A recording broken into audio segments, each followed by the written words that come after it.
আসসালামু আলাইকুম। আজকে আমরা জামালপুরের ঐতিহ্যবাহী খাবার মিল্লি মেন্দা ভাত খেতে গেলাম হিরণ্যবাড়ি গ্রামে। আমরা গিয়ে দেখি প্রায় অনেক মানুষজন ইতিমধ্যে আসা শুরু করছে। আমরা বসার জন্য জায়গা খুঁজতেছি, আসলে কোথায় বসলে সুবিধা হয়। আসলে প্রচুর রোদ উঠেছে, এর জন্য ছায়াযুক্ত জায়গা খুঁজতেছি। বেশ খোঁজার পর আমরা একটি গাছের জায়গায় বসে পড়ি। তো আমাদের জামালপুরের মিল্লি মেন্দা ভাতটা এতটা জনপ্রিয় যে বিমানের ফ্লাইট মিস করতে রাজি, কিন্তু মেন্দা ভাতের আয়োজন মিস করবে না।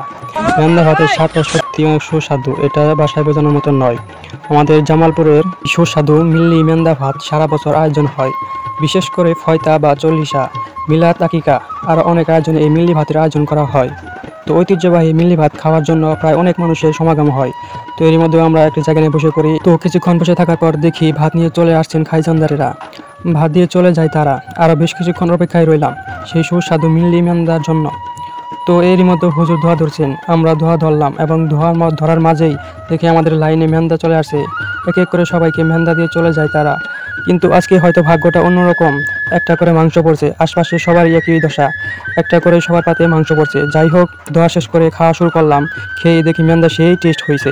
মনরে বোঝাইলাম মাংস পড়ুক বা না পড়ুক, মেন্দা খেতে আসলে সেই টেস্ট। তো খাওয়া দাওয়া শেষে হাত ধুয়ে চলে আসলাম, আর চলে আসার আগে বন্ধু সিফাতের সাথে দেখা করে আসলাম। এই হলো বন্ধু সিফাত, আসলে ওই খাইজানদার হিসেবে কাজ করছে, তার জন্য আমাদের সময় দিতে পারে নাই। সমস্যা নাই, বন্ধু পানির দায়িত্বে ছিল, যার কারণে আমাদের কাছে আসতে পারে নাই। যদি অন্য দায়িত্বে থাকতো তাহলে হয়তো আমাদের ভালো হতো। অন্য দায়িত্ব মানে ওই মেন্দার দায়িত্বে যদি থাকতো তাহলে কয়টা মাংস বেশি পাইতাম। তো যাই হোক, খাওয়া আলহামদুলিল্লাহ ভালো হয়েছে। তো আজকের মতো আল্লাহ হাফেজ।